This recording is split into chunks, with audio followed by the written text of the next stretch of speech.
अभी यश कुमार का ये फोटो काफी तेजी से वायरल हो रहा है। लोग इस फोटो को देखकर ये अंदाजा लगा रहे हैं कि यश कुमार को चोट लग गई है या उनके पैरों में कोई दिक्कत हो गई है।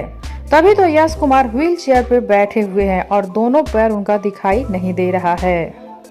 पैर को शॉल से ढके हुए हैं। ये देखकर उनके फैन काफी आश्चर्य में पड़े हुए हैं कि यश कुमार को क्या हो गया है। तो हम आप सबको बता दें, कोई परेशान होने वाली बात नहीं है।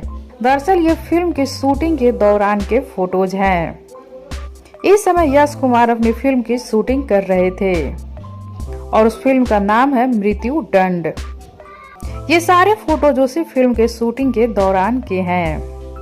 यश कुमार को कोई चोट नहीं लगी है और ना ही उनके पैरों में कोई दिक्कत हुई है। यश कुमार एकदम सही सलामत हैं। और जो लोग भी ये खबर फैला रहे हैं कि यश कुमार को चोट लगी है, तो वो सारी खबर एकदम झूठ है। सच्चाई यही है कि यश कुमार की फिल्म की शूटिंग के दौरान की ये सारे फोटोज हैं।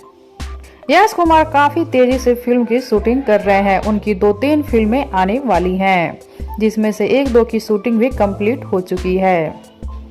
तो आप सब यश कुमार की सारी फिल्में देखने के लिए कितना एक्साइटेड है, बताइए हमें नीचे कमेंट बॉक्स में। साथ ही वीडियो को लाइक कर लीजिए, चैनल को सब्सक्राइब कर लीजिए। वीडियो पसंद आया हो तो इसे ज्यादा से ज्यादा शेयर कीजिए।